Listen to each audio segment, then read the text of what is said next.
بذا هذا جنفر مي قرخص وليد تصفازين 4 وليدو ميناب زرأي تخلة عقبة دبهالو مسودو كو أنا نجازاناسي حنت بحنتي ودي بيا كلها نبوي ندي نحواتي كلن في تخسيتي في المرض ناي شعبي أتواتي من نايت وعلتها حنت سئل السيانة راتنا أوكي نبعلا طفياني را غير غندي كاب أمريكا نسي زي هذا قرب حجي كم دللا تاخوينا عند حرقنت إلكيا كوماندو ساين هنا دي سوء سوسونا تعال كليس لنا بدل نا ولد أبتمي تمالت في تينير إلنا هم دي أقر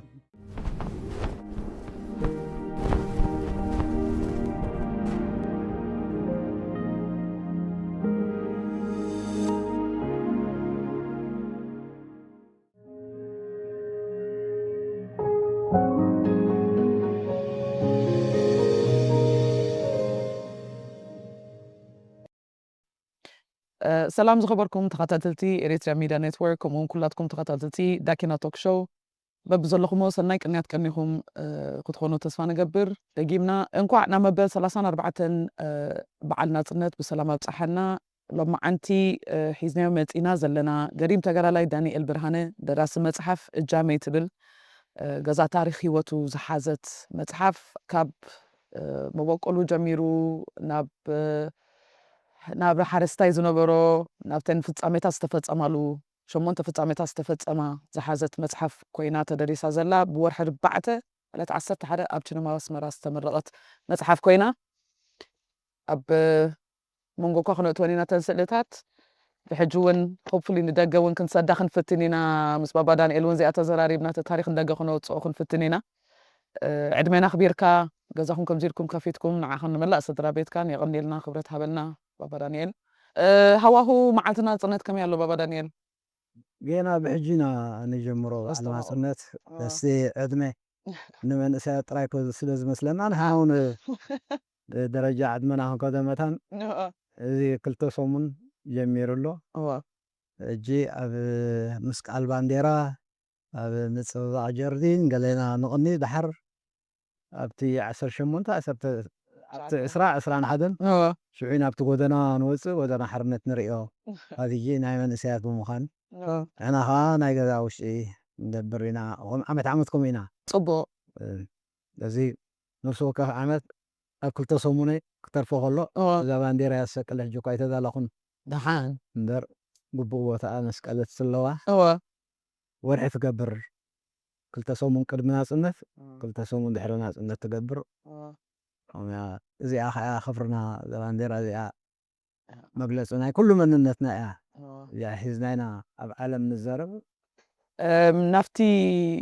كند علالنا كوب بزعبا جزء تاريخي وقت كذا صحف جامعة بالمتحف يا كرمال نفتا متحف قربتي علال مجمعنا قند حر بيتها قربتي ختل اليوم نتعذبتنا حجي قدمي انتايو نتي كبقسا خلو نظام متحف أنا إرتراو خويني تقاديلي سقاب حجي خا الفبصوتي 34 عام سأني حلو ندرجة مولو على شيء مغريز بوريس قاب حجي سأني حلو وصل له أجيك تا باق زي بحربايتك مزرابي كابي بقولي زي أتقد سنة صوت الله بقى تجمر كحشان حرة وحجي زي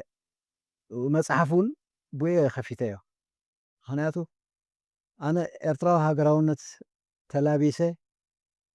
كقادل مبقعي كابي بقوي لمسئي بيني مسئي وسيه قد سنو مالتي مخناتو حوبي سفانس قلي وجعفر تقاقي مي مبوق الزعبا أتشم دنقرن نيرو حجي الداناقر أحطو كم دي عيلا كان يرن دونا يبلنني بحدش الجمر لي كنت سعيخ حطو تتمالا ليسي ديس فوريلا ورقة الناس فوركو مسس أنهي موضع هاي دولكو بس حجي مبوقول سي نحنا زي تقدسنا له كل سبات بقال بعلو تاخ كترجموه خليه መቦቆል ህዝቢ ኤርትራ ተመሊስካ ካብኡ ከም ዝበቆልካ ክትፈልጥ ንድሕሪት ተመሊስካ ሰንሰለት ናይ ሓረግ ዝርዝር ግን ኣዝዩ ኣገዳሲ እዩ ንሕና ዘይኮናስ ወፃእተኛታት ዝተገደስሉ ዝሰርሕሉ እዩ ስለዚ ንኣብነት ኮሌራ ወታደር እዩ ሜጀር ናይ ሰራዊት እዩ ነይሩ ሜጀር ኣልቤርቶ ኮሌራ ሕጂ ንሱ መፅናዕቲ ካይዱ ናይቲ እዋን እቲ ክሳብ ኣተሽም ካብ በዓል ኔሮን ዝጀመረ ድሕሪ ልደተ ክርስቶስ ምናልባት ኣብቲ መዓይታት ዓመታት ክኾኑ ይኽእል ካብኡ ጀሚሩ እናፀባፀበ ኣብዛ ከባቢ ደቂ ኣተሽም ብዛዕባ ኣተሽም ክሳብ ጎሮ ክርስቶስ ክልተ ደቆክሳ ገይሩ ኣተሓሒዙ ናይ ምሂርና እዩ ዝዋው ግንባር ከዓ ነዚ ከም መቦቆል ህዝቢ ኤርትራ ኢሉ ኣብ ሜዳ ብምሉእ ተጋዳላይ ከም ዝመሃሮ ገይሩ ሕጂ እዚ ባዕዲ ብዛዕባ መቦቆል ተገዲሱ ኣብቲ እዋን ኣብ ኣርባዕታት ንሕና ኸ ስለምንታይ ዳ ዘይነተሓሕዞ መቦቆልናስ ክንፈልጥ ኣለና ዶ ይብላና ሕጂ ብምንታይ እያ ዝገልፃ እዛ ኣነ ብወገነይ ፅሒፈያ ዘለኹ ሰንሰለት ሓረግ ወለደይ ንኽፈልጥ ኢለ ዝፀሓፍክዋ ብምንታይ እያ ድምስላ ብገረብ ዳዕሮ እየ ድምስላ ገረብ ዳዕሮ እዛ ኣብ ሓሙሽተ ናቕፋ ዘላ እዚኣ እዛ ገረብ ሕጂ ከም ዘላታ ኮይና እንድሕር ገንጢልክያ እዚ ሱር ናይ ወለዶ መበገሲ ኮይኑ እዚ ጉንዲ ናይ ነፍሲ ወከፍ ኣበዋት ክሳይሕዝ ማለት እዩ ሕጂ ኣነ ብዛዕባ ኣተሽም ድሕሪ ተዛሪበለይ ሓደ ብዛዕባ ከርነሽም ክዛረብ እዩ ካልእ ብዛዕባ ድንበዛን ክዛረብ እዩ ካልእ ብዛዕባ ማይልሓም ዝበሃል ወለዲ ነቶም ኣበዋት እየ ዝደቅስ ዘሎ ማይልሓም ብዛዕባ ማይልሓም ክዛረብ እዩ ብዛዕባ ሎጎ ክዛረብ እቲ ሓደ ከምዚኣ ገይሩ ክስእል እዩ ማለት እዩ ብዛዕባ ኣከለ ክዛረብ እዩ ሓደ ብዛዕባ ኣከለ ጉዛይ ብዛዕባ ጉዛይ ክዛረብ እዩ ነናቶም እዚኦም ኣበዋት እቶም ቀንዲ ፍሉጣት ኣብቲ ዘመነ መስፍንነት ዝነበሩ ኣበዋት ስለ ዝኾኑ ካብኦም በብክሳይና ጨንፈርና መፂና ዝወስተ ወለድና ኢና ሕጂ እዚኣ ዳዕሮ ሓራስ ትበሃል ኣክቹዋሊ ኣብ ዓብይ ክሳይ ክስእላ ሓሲበ ቁርባ ይጣዕመትንን ሕጂ 12 እዛ ዳዕሮ ሓራስ 12 ጨናፍር ኣለዋ ሕጂ እዚ ዓብይ ጉንዲ እዚ በዚ ዘሎ ፀቦታቱ ብሓጎታቱ ከም ዘለዎ ቆፂርካ እዚ ዓባይ ጉንዲ ልዕሊ ሱር ዘላ እንድሕር ከንቲባ ሓንስ እንድሕር ሓሲበያ ከንቲባ ሓንስ በዚ ዓንሰባ ወሊዱ ኣሎ ዓንሰባ ዝበሃል ውላድ ንዑ ሒዙ ኣብ ዓዲ ሓንስ ይቕመጥ ነይሩ ሓወም ህዝባይ ድብልዎ ሓወም ከንቲባ ሓንስ ማለት እዩ ንኣተሽም ወሊዱ ኣተሽም በዚ ሓዘ ጨንፈር ንተስፋፅዮን ወሊዱ በዚ ሓዘ ጨንፈር ንገረ ክርስቶስ ወሊዱ ተስፋፅዮን 4 ወሊዱ ሚናብ ዘርኣይ ተክለ ዓገባ ዝበሃሉ ሕጂ እቲ ተክለ ዓገባ ዝበሃል ከም ሓደ መፀውዒ ናይ ወረዳ ኮይኑ ቅፅል ፀኒሑ ማለት እዩ ክልተ ኣሕዋት እዮም ሚናበ ዘርኣይ ከዓ ኣካል ናይ ደቂ ኣተሽም ኮይኑ ካብ ተስፋፅዮን ዝውለድ ገረ ክርስቶስ ከዓ 7 ወሊዱ ሻሙናዮም ብሞግዚት ዘዕበዮ ሙሳ ከምዚ እናበለ እዩ ሕጂ እንድሕር ዓንሰባ ካብ ከንቲባ ሓንስ ተወሊዱ ላዕላይ ዓንሰባ ታሕታይ ዓንሰባ ለመጨለ ገለ ትበሃል ኩሉ እዚ ናይ ሓውሲ ምዕራባዊ ኣፃድፍን ቆላን ወይነ ደጋን ዘሎ ክሳብ ምድረ ብሌን ዝላገብ ነዚ ወሊዱ ዓንሰባ ሕጂ እቲ በዓል ዓንሰባ ነዚ ጨንፈር ወለዶ ናይ ደቂ ኣተሽም ገይረዮ ዘለኹ ኣብ መፅሓፈይ ከምኡ እንድሕር ገይሩ ሰሪሑ ሎጎ ከምኡ እንድሕር ገይሩ ማይልሓም ከምኡ እንድሕር ገይሩ መራጉዝ በልዮ ማይ ፃዕዳ በልዮ ኩሎም ብደረጃ ወረዳታት ዝረኣዩ ዝነበሩ ብዘመነ መስፍንነት ንሳቶም ከምኡ እንድሕር ገይሮም እታ ነፍሲ ወከፍ ናይ ኣበዋት ክሳይ ዝሓዘት ገረብ ዳዕሮ ንሳ ኩለን ተኣኪበን ሽዑ ናበየን ዝወስዳና ናብ በዓል ዘመነ ሜሮን ኣዝዩ ይስሕቡ ከሎ እዚ ከባቢና ኣዝዩ ይስሕቡ ወለዶ ከሎ ማለት ሰባት ብዙሓት ኣይነበሩን ከምኡ እናተባህለ ሕጂ በዚ ሰንሰለት መፅአ ኣነ እንድሕር ገይረ ከም መበገሲ እየ ሰሪሐ እየ ዘለኹ ተረድእኒ ውርፁፅ ብኾነ ሓረግ ወለዶ ወይ ዳዕሮ ከፃፍፍ እንድሕር ኮይነ ናብቲ ናይ ደቀ ሽም ብፍላይ ናፍታ መፅሓፍ ዓዲ ቆንፂ ትበሃል ናብኣ ክምለስ ኣለኒ ንዓኣ ክውከስ ኣለኒ ብልክዕ ደቂ ጎርክሶስ ጠቂሰዮም ዘለኹ ጌጋይ ክእርም ኣለኒ ደቂ ሚናብ ደቂ ዓገባ ደቂ ተክለ ኩሉ እዚ በተሽም ዝወረደ ከምኡ ኢለ መበገስ ክኸውን ዝፀሓፍኮ ሕጂ ኣነ ነዚ ሰንሰለት ወለዶ ወይ ሓረግ ሒዘ መፅአ ኣብ መወዳእታ ኣብ ቁሸት ተወሊደ ዝዓዲ ማለት እዩ ኤርትራውነተይ ከዓ ብከምዚኣ እየ ተላቢሰያ ስጋፍ ሕጂ ዝቕፅል ዘለኹ እዚ እቲ ሓፈሻዊ ሕጂ ናብ ታሪክ ሂወተይ እንድሕር መፂኹ 1958 ዕለት 30 ሕዳር ኣደይ ትብለኒ ሕዳር ፅዮን መዓልቲ ኢኻ ተወሊድካ ትብለኒ ዕለት 30 11 1958 ስለዚ 66 ወዲኡ 67 ንኸይድ ኣለኹ ኣብ ቁሸት ዓብየ ቤት ትምህርቲ ካብ ቀዳማይ ክሳብ ራብዓይ ኣብ ቤት ትምህርቲ ዳዕሮ ጳውሎስ ናይ ሕርሻ መደበር ነይሩ ዲኤልሲኦ ዝበሃል ናይ ምብራቅ ኣፍሪቃ ኣንበጣ ምድረ በዳ መከላኸሊ ኣብኡ ቤት ፅሕፈት ነይርዎ እታ ቤት ትምህርቲ ካብኡ ነይራ ስለዚ ክፍሊ ሕርሻ ዝበሃል ኣብኡ ነይሩ 4 ተማሂርና ኤሌመንታሪ 56 ማእከላይ መባእታ ደረጃ ፃዕዳ ክርስቲያን 78 ማእከላይ ደረጃ 78 ማእከላይ ደረጃ ኣጋዝያን እዚ ሕጂ ባሕቲ መስከረም ዝበሃል ዳጋ ሓምስ ዘሎ ካብ ታሽዓይ ክሳብ 11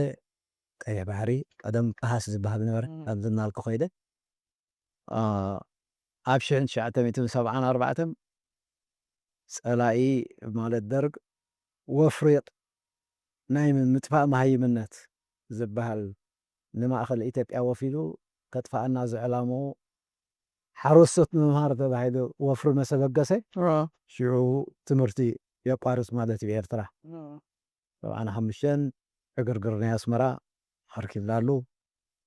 ከኡናልና 74 ሕጂ ደርጊ ክመፅእ ከሎ ኦልሬዲ ተወዲበ ነይረ ማለት እዩ ሕጂ ክሳብ ኣብዚ ዝተወደብ ኩሉ ኣብዚ ኣፅሚዕና እናተምሃርኩ ወዲ 12 ዓመት ዝኮንኩ ማሕረስ ኣላሚድ እንቦ ክረምቲ ሓርስ ቆውዒ እኽሊ ይሓትብስ እናተባራረና ምስ ምዕባይ ሓፍተይ ዝማም ከዓ ንጓሲ ነርና ማለት እንድነበራ ዝረከባ ኣብዑር ላም ኣእዱግ ዝመሳሰሉ ነይሮምና እዚኦም ሕጂ እቲ ናይ ጉስነትን ናይ ሕርሻን ክሳይ ብከምዚ ተላሚደዮ ን10 ዓመት ክሳብ ዝመርዖ ሓሪሰ ማለት እናሓረስኩ እናተምሃርኩ ከምዚ ዝተዓባብየ ኣብ 74 ኣብ ህዝባዊ ግንባር ተወዲበ ኣብ ዝዋ ሓይልታት ሓርነት ኤርትራ እዚ ነይሩ እቲ መበገሲ ናይ ታሪክ ሂወተይ ድሓነ እውን ክሓታ እንደይሓሲበ ነይረ ግን ድሓነይ ንምንታይ ኢኻ እጃመይ ትብል ኣርእስቲ መሪፅከላ ነዛ መፅሓፍ እዋ ሕጂ እጃም ልጂ መበገሲ እዩ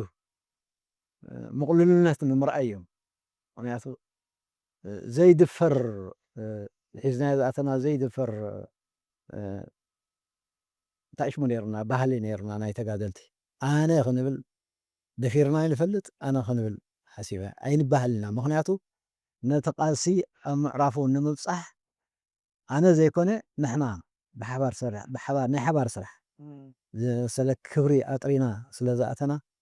እጂ ኣነ ኢልካ ንምግላፅ ንኩላና ተጋደልቲ ዓቐብ ኮይነና ኣሎ ስለዚ ከምዚ እንድሕር ኮይኑ ንስኻትኩም መንእሰያት ታሪክ ኣየስተጋበርኩም ኢልኩም ተሓሚና ሓቅኹም ኣነ ክነብል ስለ ዘይንደፍር እዩ ታሕቲት ክንስ ኣነ ማእስለይ ኮይነ ገይረዮ ምስ በዓልክሶ ኢልካ ትምለስ ተሽክዕ ማለት ክትብል ኣይትደሊ ኣነ ክትብል ስለ ዘይትደሊ ከም ባህሊ ነጊሱ ስለ ዝኣተወ እጂ ኣብ ናጽነት ኮንካ ግን ኣነ እንድሕር ዘይትብል ኮንካ ታሪኹን ክትነግር ኣይትኽእልን ኢኻ። ምክንያቱ ታሪክ ብውልቀ ሰባት እዩ ዝብለጽ ከምኡ ዝብል ኣረዳድኣ ኣለኒ። ሕጂ ኣነ ኢለ ክዝርዝር መፅሓፍ ካብ ዝሓስብ ማለት እዩ ዋ ምቕልል ዝበለ ቃል ኣነ ክንዲ ዝብልሲ ትምልከተኒ ሰሪሐ ወዲኤ ኣብ ቃልሲ ንምባል እየ እጃመይ ዝሓሸት ኮይና ትርአየኒ። ምክንያቱ እንታይ እዩ ናብዚ ዝደፍኣኒ ደቀይ ከምዚ ጌርካ ዲኻ ባባ ከምዚ ዞ ትገብር ነርካ ኻ ገለ ርእሲ ልዕሎም ወ ከምዚ ከምዚ ኣርእስቲ ጥራይ ነገርካ ሓፂር ኣቢልካ ተሰጋግር ኣለኻ። ስለዚ እዚ ስጋብ መዓስ ኣብ መፅሓፍ ኣስቢረ ምግዳፍ ይሕሸኒ ሽዑ እሶም ከም ድላዮም ገይሮም የማእዝንዎ ይዝርግሕዎ ዝብል ክሳይ ሒዘ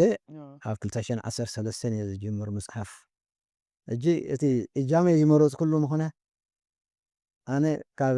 ከምቲ ኣብ መፅሓፍ ገሊፀ ዘለኹ ካብ ዓዲ ኣበይቶ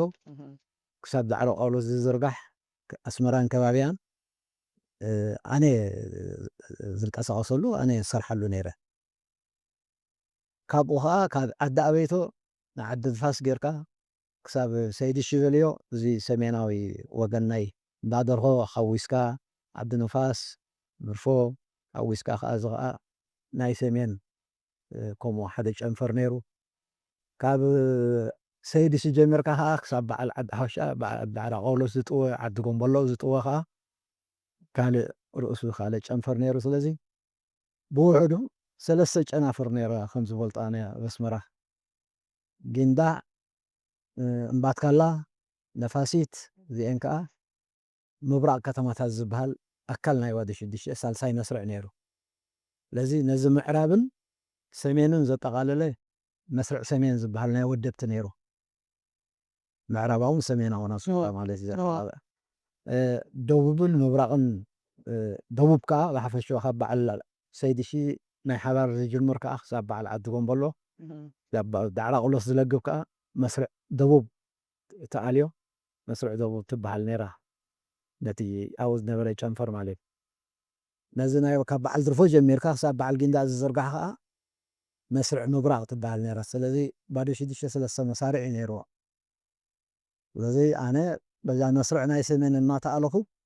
ነዚ ምዕራባዊ ወገን ኣስመራን ከባቢያን ንዕኡ ከንጨሰር ሒዘ እንቀሳቐሰ እቲ ዝግባኣኒ ሳሒ። ስለዚ እጃመይ ክብል ከለኹ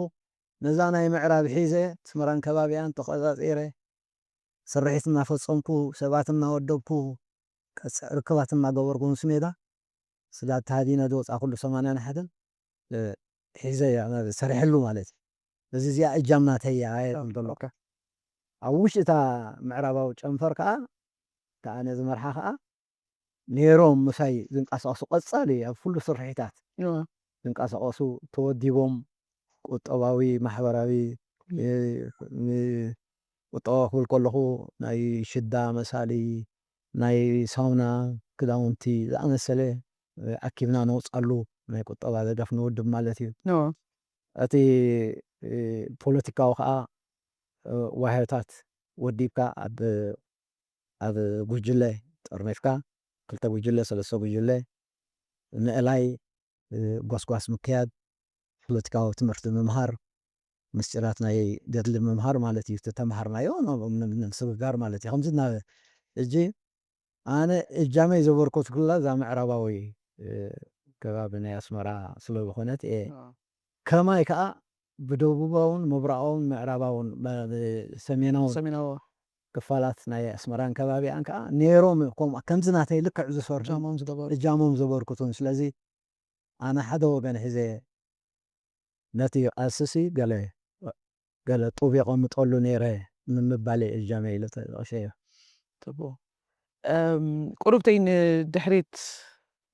ክምለስ እሞ ቀዳመይቲ ተዘክሮኻ ናይ ምስላፍ እንታይ ኣለካ? ክትስለፍ ከለኻ ወይ መን ርኢኻ እንታይ ዝከረካ? ሕጂ ኣብ 73 ሃይለ ስላሴ ናብ ገምገም እናወደቐሉ ደርጊ 74 ክመፀሉ ኣንፈት ኣብ ዝነበረሉ ፅልዋ ናይ ተጋድሎ ሓርነት ኤርትራ ኣብዚ ከባቢ ነይሩ። ኣብ ከባቢ ኣስመራን ከባቢያን ብወገንና ማለት እዩ ምዕራብ ኣብ ክሳብ ፃዕዳ ክርስቲያን ዝፅሉ ፀዋዕል ፀዓት ዘጋ ገለመለ ነይሮም ተጋደልቲ ናይ ጀብሃ ስለዚ ክንሪኦም ባህጊ ነይሩ ኣብ መጀመርታ 74 ዕግርግር ናይ ኣስመራ ከይተጀመረ ከሎ ኣብ ዓዲ ቆንፂ ንግደት ነይሩ ከይደ ምክንያቱ ተጋደልቲ ክርኢ ኣብኡ ክንርኢ ዓዲ ቆንፂ ከይድና ርኢናዮም ተጋደልቲ ጀብሃ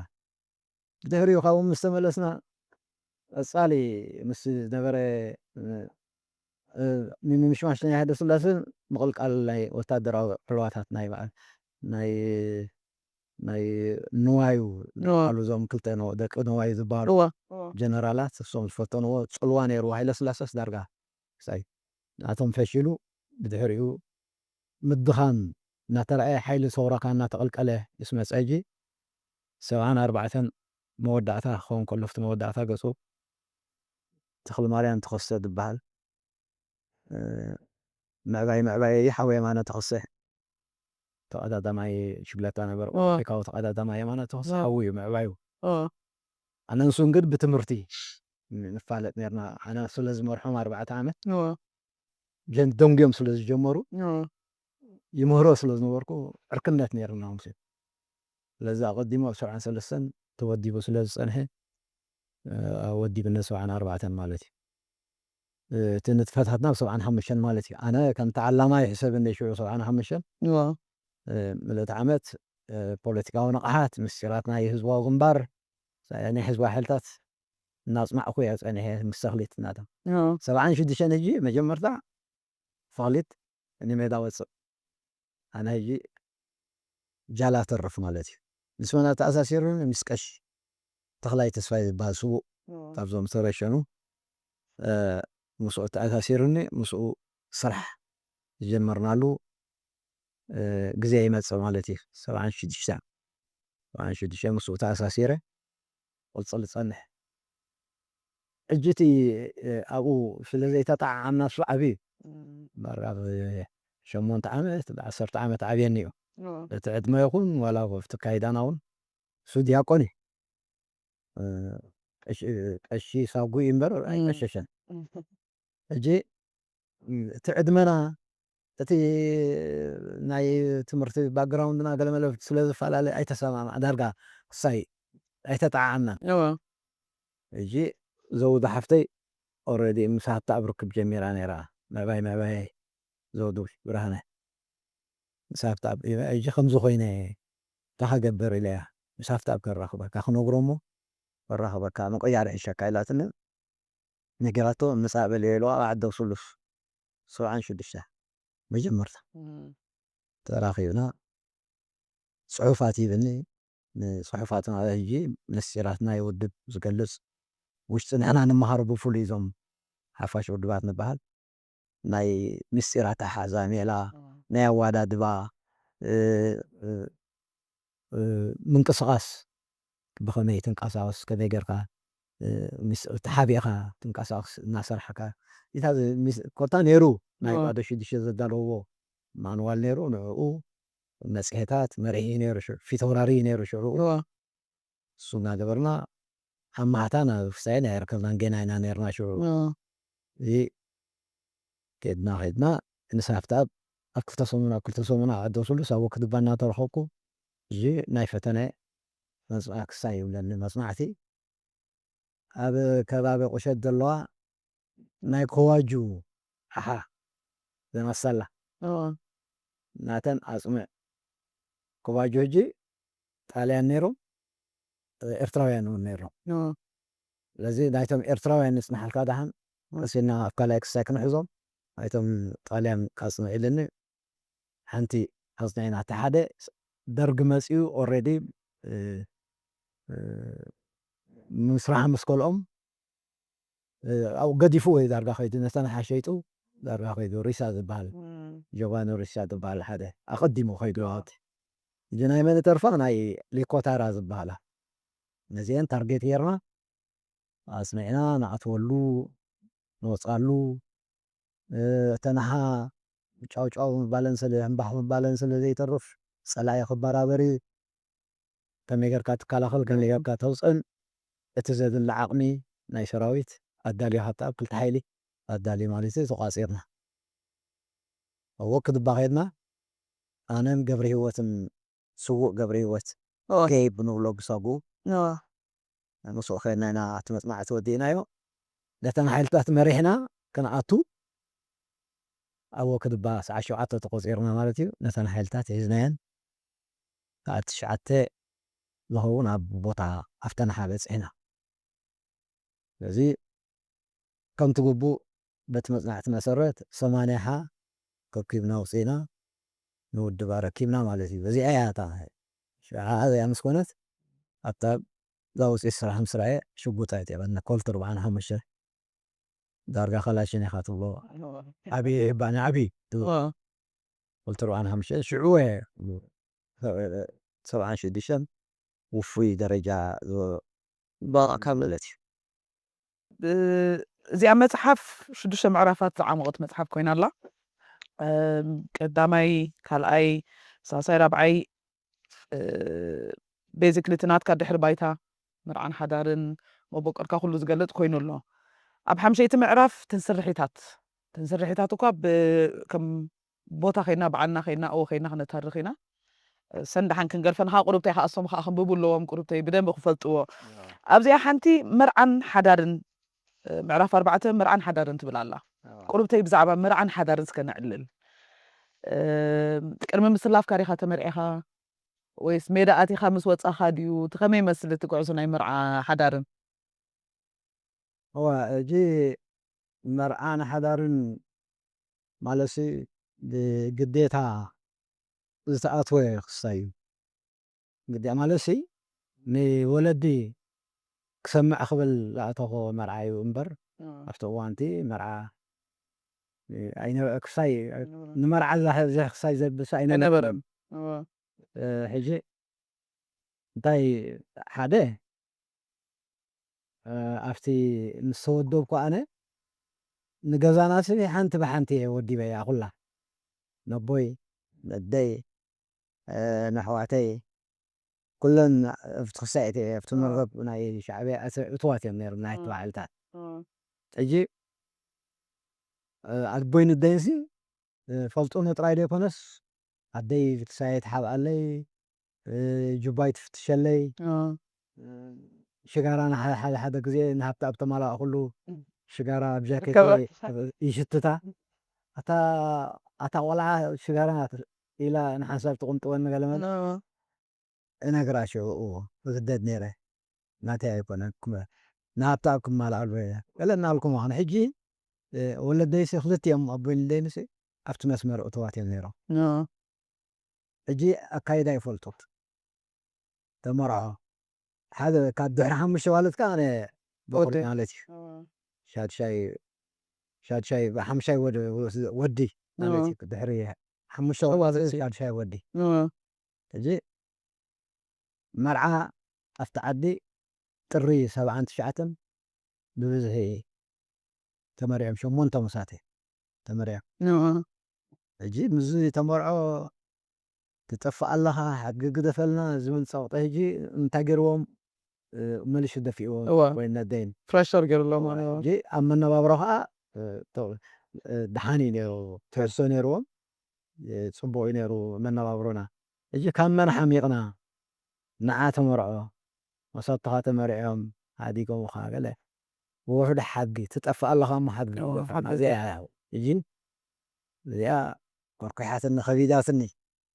ሓቆም እዮም ብናቶም ክሳይ ክትሪኦ ከለካ ሓቆም እዮም ኣነ ግን ዓለመይ ካልእ ስለ ዝነበረ ድሕሪ መሳተይ ተሪፈ ነይረ በሉ ህራይ ኢልና ሕጂ ጀሚሮሞ ፀኒሖም ክኾኑ ይኽእሉ እዮም ሓው ኣቦ ውዳሰን ኣቦይንሲ መሳርሕቲ እዮም ብሓንሳብ በረኻ ወፍሩ እዚ ፒዳውሊውዲ ዝበሃል ፓብሊክ ወርክስ ኣብኡ እዮም ዝሰርሑ ነይሮም ኣቦይ ቡልዶዘር ኦፐሬተር ኣባ ንውዳሰኻ ማኪና ዝውር ማለት እዩ ዘን ላንድሮቨር እመላልስ ብሓንሳብ እዮም ናቕፋ ባርካ ብምሉእ እዚ በዓል ማይላም ዝበሃል በዚ ከባቢ መን ክትብልዮ ሞልቂዋ ስዊታት ካብ ዓረዛ ባሮንቱ ዝኸይድ ፅርግያ بعلو بيما وسيمو نغفا كابا فعلت النغفا بولدوزر اوبريتور سلازم نبرو بي دي بوصحو بوتا اي نبر أنا برام اجي تابت مناوبرو دحنينا نيرنا مالي اب رأسي دموز 120 بر وسد نيرو عارف السد أمازون هو أوكي اب رأسي خا 9 كيلو فرناي كا نيرو صبوي قبل بورك سلازونه صبوي نيرو جي كم من حميقنا حقونا اجي او كلتيهم درجة تزاتيهم سلازم صنحو جي والحوي يلا تكابلو راي صبو الرايم سولكم شو بل بلا جاخيتك ويا قال محاري الجزون كا تخلنا مس محار عركي زي ابدا وجله دلا تسون كل سو نوع زي عرك سي سلو نوري تا خنشلون مس خلنا ودا سقا تحلف تتقلبتنا تطماميتنا خلتنا اقاطعم ديو ولا سميع دي صنيحه يرسعني اتينا جنة حماتي كا تود لها ماشي عيسيهنا خمدي الله مسئنا لنا بزوز يا ما قدكم وصي الله قال لنا سامخنا الرغاغنا دايتهم فتي يا اليوم اوكي تبصحكم نيرو شو تغيرو بعلم زودو اسران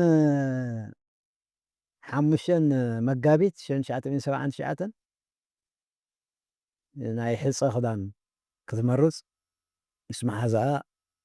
ساجر موالتي اب شغل تقاصيرنا كدان تعكينا انت مجمر تاسل وسدنا تاب قدمتنا اي سران حمشن مقابيت ولا لابزا مصحف هذا لا سولي بقى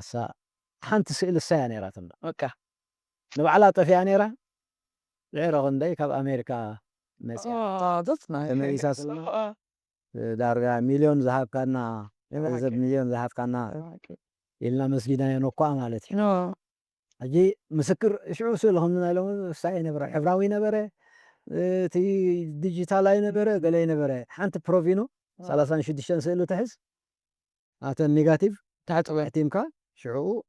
وكل أنت السايت غير كان قال لك مالتي أخل جنزب دوي بالك هذا المريض كا كل تدي خاص لسه بقى فيديو بهلا نبرة قلي نبرة سواء أنت شعته نسوخا هفتمات زي تقوملون يروم مالتها تأتاتون مالتها يكونه ግን ምስ ኩነታት ናይ ኤርትራ ሽዑ ኣብ ሰዓት ነበረዋ ስራሕ ኣይነበረ ናይ ኩናት ሳይ ዝገርገረሉ ደርጊ ምንቅስቃስ መንእሰያት ፍፁም ሳይ ዝገበረሉ እዋን እዩ ነይሩ ተሳኢልና ሓንቲ ፕሮቪኖ ኣብ መርዓና ሓንቲ ፕሮቪኖ ክሳ ጌርና ሓንቲ ፕሮቪኖ ኣስኢልና ኩለና ውፂናየን ኣብ መፍርሒ ናይ ቃልሲ ጠፊአን ድሕሪ ናፅነት እየ ረኺበ እየን ከም ብሓድሽ እሕቲመን እሳ ነይራታ ብርከባ በረኸት ናይ እጂ ስለ ዝፀንሐ ከዓ ኣብ ከምዚ ከነንፀባርቆ ክኢልና ማለት እዩ በዚ ዝብገስ እቲ ናይ መርዓ ክሳይ ሓንቲ ቮልክስዋገን ንመርዓትን መርዓውን ተወልደ ዘርአ ዝብሎ ሓዉ ንማሕሪ ኣብዛ ጉጅለ ዘሎ እሱ ረኺብልና ሰማያዊ ፅብቕቲ ቮልክስዋገን ኣብቲ እዋንቲ ሰኔን ነይረን ሰበቃ ካየን እዘን ኣባ ጎብየ الطوبس كا نوراد مرعى غيرنا هنا تمرينا زي دي ازيو اللي نيرو قلنا بتي درجاتي افتعت ازيو قفي نيرو تي مرعى مرينا بقبو تحسينا اب تشعت ورهنا مرعنا افون بخر ودي توليد مالي لذي اتولد دليو باقي وبيصيو عامة ثلاث ورحان كا من عصو سمهر توليدا سبابازن سو صحنا شو هو انفعفع مس منو في هذه نوص سوانا حدن وداسه الدحري مسكلام ليطا سمانان ثلاثه توصل سمهر هذا مالتي عفوم نس ولد ترف كوفس خيت طوفو حد دفلنا لنكاس كلتيام حسكيام كتكدي حدث كده في بدفلنا داز سيلوما نتا قال كلت عملت نبرت هيزا يعني ميدا مالتي لذيتي مرعان حدار ندبال تغلل بزبله بزرزر تطغيسو سلازلو مسناي كان عايش له راح تيرو خص خلكي مرعان حدار رسي تمرعينا تمرعينا صنينا امبر حدار ابنا صنتنا جميروا ما صنت بنا صنتو تولنا اندحمنا بلاج 3 عامات غيرنا تسعان سلسن ገዛ ረኺብና ክልቲኦም ኣብርሃምን ሳሮን ተወሊዶም ማለት እዩ 93 ኣብርሃም ድሕሪ 5 ዓመት 98 ፅባሕ 18 ጉንበት መበል 27 ዓመታ ከዓ ሕሳስ ወለደና ማለት እዩ ከምዚ ተሓዳርሲ ኣብ ናፅነት ኢና ዝተማኺርና እምበር ናይ ውክልና ሓዳር እዩ ነይሩ ምስ ወፃ ኳነ ኣደያ ሓዳር ተስፋይ ትገብሮ ነይራ ምስ ውዳሴ ስዳር ትፍለያ ማለት እዩ ከምዚ እቲ ናይ ናብራ ሓዳር መርዓን ዝመስል ሓንቲ ደርፊ ምረፅ ታሪክ ሂወትካ ካብዚ ናይ ገድሊ ደርፍታት ወይ ነቲ ታሪክ ሂወትካ ቁሩብተይ ክመሳሰል ዝኽእል ዝኸይድ ቀዳመይቲ ደርፊ ትመፀልካ እንታይ ኣላ ወይ ሕጂ 77 ካልኣይ ጉባኤ ምስ ተገብረ ጥሪ ካልኣይ ጉባኤ ምስ ተገብረ ጉጅለ ባህሊ ናይ ህዝባዊ ግንባር ካብ ህዝባዊ ሓይልታት ናብ ህዝባዊ ግንባር ዝተሰጋገረሉ መድረኽ እዩ ኣገዳሲ ዓመት ነይሩ ሽዑ ደረጃ ውድብ ናይ ጉጅለ ባህሊ ቆይማ ነይራ ሕጂ ካብኡ ተበጊሳ ቱር ትገብር ነይራ ከበሳ 77 ስለ ዝነበረ ኣስመራስ ኣብ ትሕቲ ኣብ ፀቢብ ዓንኬል እያ ነይራ ግንባር ሰይድሺ ኣዲ ሓበሻ ኣዲ ጎንበሎ መወዳእታ ማለት እዩ ካብኡ ጀብሃ ቅበልዎ ኣድራስ ሳብ ዓተኽላይ ካብ ዓዲ ገብሩ ዓዲ ያዕቆብ ጌርካ እምባደርሆ ክሳብ ሰይድሽኻ ዳርጋ 270 ዲዩርስ ናይ ህዝባዊ ግንባር እዩ ነይሩ ሕጂ በዓል ፃዕዘጋ ህዘጋ ፃዕዘጋ እምብርቲ እናበሉ ጉጅለ ባህሊ ናይ ውድብ መዓት ጎስጓሳት ነይሩ ካብ ኣስመራ መዓት መንእሰይ ፃዕዘጋ ሓዲሩ መስመሩ ምለስ ሕምብርታ ሓዲሩ ነጥሩ ምፍለስ ኣዝዩ ክሳይ ነይሩ ሕጂ ጉጅለ ባህሊ ናይ ውድብ ሓንቲ ካሴት ሕቲሙ ዝዘርግሓ ስጋብ ሕጂ ሽዑ ማለሲ ንምውዳብ ዝሓገዘትናን ኣብቲ ስምዒታትና ኣትያ ሳይት ገበረትና ናይ ፍሒራ ኤረና ከተማታት መስከርና ትብል እያ ቀዳመይቲ እዚኣ ብዙሕ ኢና ጎስጒስና ኣላ ካሴት ሂቦሙና ሽጡ ኢሎም ነቶም ንኣምኖም ሸጥና ኣብ በዝሕና ኢና ዘርጊሕና ነርና እዚኣ ቅድሚት ትመፃለ ይስያ ካልኣይቲ ምዝላቕ ስለ ዝሰዓበ 79 ናይ ደቡብ ምዝላቕ ደቡብ ግንባር ካብ ዓዲ ሓበሻ ካብ ዓዲ ጎንበሎ ክሳብ ሰይድሺ ቀዳማይ ምዝላቕ ኣብ መጀመርታ 79 መጀመርታ እዩ ተገይሩ ድሕሪ 6 ወርሒ ከዓ ግንባር ዓዲ ያዕቆብ ምስ ፈረሰ እቲ ናይ ሰሜን ግንባር ፈሪሱ ማለት እዩ ሕጂ ዋና ፀሓፊ ኢሳያስ ኣፈወርቂ ፕረዚደንትና ሕጂ ማለት እዩ ቃለ መጠይቕ ሰፊሕ ቃለ መጠይቕ ንምዝላቕ ዝገልፅ ሰፊሕ ቃለ መጠይቕ ገይሩ ነይሩ ሽዑ እንታይ ይብል ንምድላው ማለት እዩ ስለምንታይ ምዝላቕ ንገብር ኣለና መወዳእታና ከመይ ክኸይድ እዩ ኣብ መሪሕ ዝበሃል መፅሄት መሪሕ ኣክቹዋሊ ንፊት ተወራሪ ተኪዩ ኣብ ካልኣይ ጉባኤ ኣብ ቀዳማይ ጉባኤ መሪሕ ተቐይሩ እቲ ኣብ ልሳን ናይ ህዝባዊ ግንባር ሕጂ ኣብ መሪሕ ሙሉእ መፅሄት ቃለ መጠይቕ ኣካይዱ እንታይ ነይሩ ብቐንዱ እስትራቴጂያዊ ምዝላቕ ስለምንታይ እስትራቴጂያዊ ምዝላቕ ንገብር ኣለና ትብል እያ ነይራ ብቐንዳ ሕጂ እንታይ ኢሉ ኣብታ ዘይትርሳዕ ኩሉ ዝዝክራ ምስ ግዜ ክትድፋእ ዝነበረን ዘሎን እዩ ድሕሪ ሓፂር ናይ ምርብራብ ግዜ ግን እቲ ረብሓ ናብ ረብሓ ሰውራ ኤርትራ ክቕየር እዩ ዝክራ እዚኣ ኩሉ ሰብ ዝዝክራ ኣክቹዋሊ ፅቡቕ ገይረ ይገለፅኳን ኣለኹ ግን ፍሒራ ነዚኣ ኣብ ደርፊ ምፅዋ ካልኣይቲ ኣኽል ትጂ ዘርክዘርክስ ናይ ፍሒራ ፈጨው ድሓሪ መፅ ድሓሪ መፅ በዓል ፈጨው ኣብ ክሳይ ዝማዕበለ እዩ ኣብ ወራራት ዝማዕበለ እዩ እዚ ናይ ፍሒራ ክልቲአን እዚአን ኣነ ስጋብ ሕጂ እቲ ዝሓለፍና ክዝክር ከለኹ ሳያት መፀለ የረና ሳጓ ናይ ገድሊ ዘይቀሳቐስ ካብ ነፍስኻ ንኩሉ ሰብ ካብ ገድሊ ናጽነት ኣርኪቦሳ ሕጅስ ምስኡ ዝኸይድ ዘሎ እዩ ናይ ኩሉ ተጋዳላይ ሓቂ ዘረባ ናትካ ሳጓኻ በይን መጽያትካ ሕጂ ናይ ሳጓ እንድሕር ኣንጺኺ ኣብ ናጽነት ገሊኦም ተጋደልቲ በታ ሳጓ ዝፅውዖም ከይትፅዋዕ ንባ ትብሉ ነይሮም ዶ እወ ደይፈትዎ እወ ኣጋጢሞም ነው ንዓይ እዚ ኣብዛ ስርሒት ናይ ኮማንዶ ወዲ ሓሊማ ናይ ባዶ 7 እወ ወልዳ ኣብካ ናይ ባዶ 6 ክልቲኦም ኣነ ንባዶ 6 ወኪለ ወልዳ ኣብ ዘምፃኒ ወዲ ሓሊማ ከዓ ዘምፆ ቦካሳ ንብሎ ነይሩ እወ ቦካሳዎት እወ ሕጂ ክልቴና ብሓንሳብ እሶም ክልቲኦም ስፖንሰር ኮይኖም ዋፍሩና ፀብፃብ ንዕኦም ነቕርብ 2 ዓመት ኢና ተመላሊስና ሒዘዮ እሱ ክሳዩ ቲፒካሊ ተጋዳላዩ ናይ ከተማ ይፈልጥ ገለ ይፈልጥ መራሒ ጋንታ እዩ ሽዑ ነይሩ ናይ ቶም ኮማንዶ ኣብ ኣንሰባ ነበሩ ምሳና እወ ሕጂ ኮማንዶ ምዃኖም ድሓሪና ንፈልጦም እወ ሕጂ ብሓንሳብ ሰሪሕና ኣብ ያ ኮማንዶ 18 ደቂቃ እወ ኣብኡ ክጠቕሶ ስለ ዘለኒ እወ ቦካሳ ኢለ ፅሒፈ እወ ስኻስ መን ሓቲትካ ቦካሳ ኢልካ ዝፅዋዕኒ እሱ ናይ ገድሊ እሱ ድምቅረኒ ሽምካ ከዓ ብምሉእ ኣይፈልጦን እየ ነይረ ናይ ግድን እዩ እንታይ ደኣ እሞ ሕጂ ዘኾርዮም ነይሮም ሕጂ በቲ ሳጎኦም ክፅውዖም ትስከፈሎም ሰባት ኣለዉ ኣነ ግን ከም ዓለመ ከምቶም ዝበዝሑ ተጋደልቲ ሳጓይ ኣይፀለነ ሕጂ እታ ሳጓ ክሳብ ሕጂ ትኸይድ ዘላ ንሳ ድሕሪት እያ መፅያ ካብ መጀመርትኡ ግን ሳጓ ክንብል ከለና ለውጠ ስም ነይርና ንሕና ሳጓ ቀዋሚ እዩ ኩሉ ሓፋሽ ዝፈልጦ ለውጠ ስም ግን ነይርና ሽደኒም 77 ግንዳዕ ሓራ ከላ ከረን ሓራ ከላ ንከረን ትምህርቲ ናይ 8 ናይ ሓንቲ ሰሙ ኣለካ ተባሂለ ኣፍሮ ፀዊዒኒ ድርፎ ወሪደ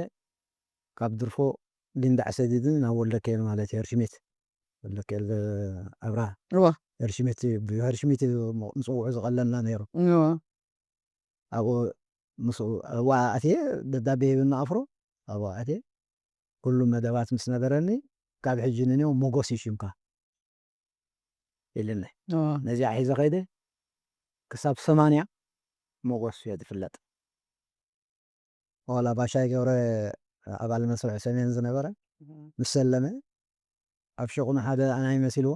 ንዓ ሞጎስ ተረኺብካ ኢለ እዛ ከንስእ ካብለት ሒዝዎ ገፁ ምስ ረኣየ ገዲፍዎ ሽዑ 80 ርድእቲ ወሪደ ወዲሳ ጎስጓስን ክሳይ ምስ ገበረለይ ትምህርቲ ናይ 2 ለይቲ ምስ ሃበኒ ካብ ሕጂ ንኔው ሞጎስ ተሪፋ ኣላ ዳንኤል ይሽምካ መፀውዒኻ ዳንኤል ከዓ ከይዳ ክሳብ 81 መወዳእታ ንዓንሰባ ዝሰገርና ኣሎ ካብ ሰሜናዊ ባሕሪ ኣብ ኣንሰባ ከዓ ግድን ክቕየር ስለ ዘለዎ መስፍን ኮይና ማለት እዩ ካብ 82 83 84 84 ንደናጉል ምስ ወረድና ምለዛናይ ኪዳነ ተቐይራ ክሳብ ተስዓ ከዓ ኪዳነ ዝፅዋዕ ፀኒሐ ናይ ስራሕ ለውጢ ገይረ ሰፍኣ ምስ ደየብኩ በዚ ደብሪ እንዳ ኣምነ እንድርያስ ሰፍኣ ዓደ ዛሒት ካብ ተዓብ ዓዲ መን ሽሙ እዚ ኢንጂነር ኣስበዶም ዓዱ ማለት እዩ ዓድፈለስ ምዕራብ ኣለዋ 2 ንኣሽቱ ዓዲ ኣብኡ ምስከትኩ ከዓ ስልጣን ቀይረ ሕጂ ስልጣን ከዓ 2 ዓመት ሰሪሓ ማለት እዩ ከምዚ እናበለ ኣለዋወጥ ነይሩ እቲ ሳጓይ የቆንዱ ሕጂ ኣብ ስራሐይ ዳንኤል ኢልኪ ትረኽብኒ ጉርጅም ኢልካ ጉርጅም ሕጂ ኣማፃፅኣ ሳጓ ማለት ስሳ ካልእ ለውጠ ስም እየ ዝኽጠቕሰልክ ፀናሕኹ ኮድ ኔምስ ማለት እዩ ቤዚክሊ ኮድ ኔም እዩ ሕጂ ኣብ እታ ሳጓ ግን 84 ንበል 10 ዓመት በዓል ኣብዮት ናይ ደርጊ በዓል ኣብዮት ማለት ደርጊ ኣብ ስልጣን ዝመፀሉ ሰውራ ኢትዮጵያ ኢሉ ዝገልፆ ኣብዮት ማለት ሰውራ ማለት እዩ በዓል ኣብዮት 10 ስለ ዝኾነ ብልዑል ድምቀት እዩ ከባኢሉ ከብዕሎ ተሻባሽብሉ እዋ በዚ ቅድሚ ወርሒ ኣብ ወርሒ ነሃሴ ሙሉእ ዓንሰባ ተቆፃፂሩ ንዓና ህቲፍና ንጎላጉል ንቆላ ሕጂ እዚ ዕዳጋ ዝነበረ ዒን ድብልዎ ዕዳጋ ገርገር ኣብ ንዑ ሕልፍ ኢልካ ዓዲ ዑሜር ትበሃል ንእሽተይ ዓዲ እቶም ደቂ ዓዲሲ 10 ገለ ኣቡዶ ኮና ኣይነበሩን ተሰዲዶም እዮም ዓዲ ቀይሮም ሕጂ ነተን ኣቡዶ ነናሃና ሒዝና ኣብኡ ወርሒ ጌርና ስጋብ ዝምለስ ንቦትኡ ማለት እዩ ሽዑኡ ኣብ ኣጉዶ ኮንካ ትፅሕፍ ኣብቲ ሓንቲ ኣጉዶ ከይድካ ትምገብ ኣብ ድፍዓ ከዓ ትድቅስ ማለት እዩ ሕጂ ኣብቲ ጥቓና ጎቦ ጉርጅም ትበሃል ኣላ ሕጂ ከዋሕ እዩ ኣብቲ እግሪ መዓት ክሳያት እዩ ዘለዎ መዓት መሽጎራጉር ድፍዓት ገለመለ እዚ በዓትታት እዩ ዘለዎ ዓበይቲ ካውሒ ዝሰርሑ ክሳያት ኣብ ላዕሊ ልምፅምፅ እያ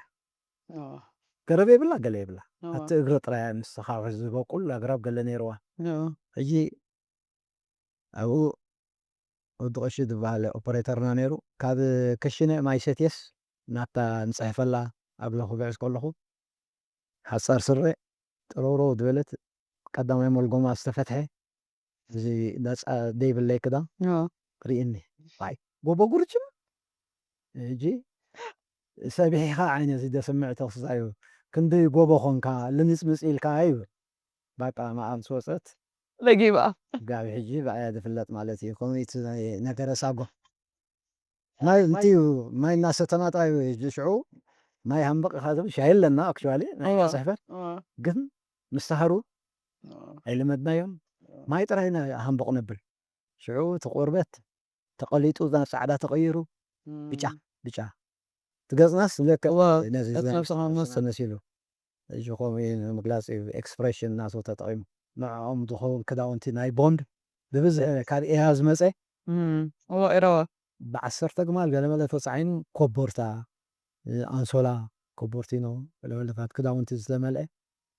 ለፂና ሕጂ ንባዶ 6 ፍሉይ ንከተማ ከኣቱ ሕጂ ንዑ ዝኸውን መዕቀቢ ፀላኢ ድሕሪ ወሪዱስ ከይከስቦ ጉድጓድ ከይድና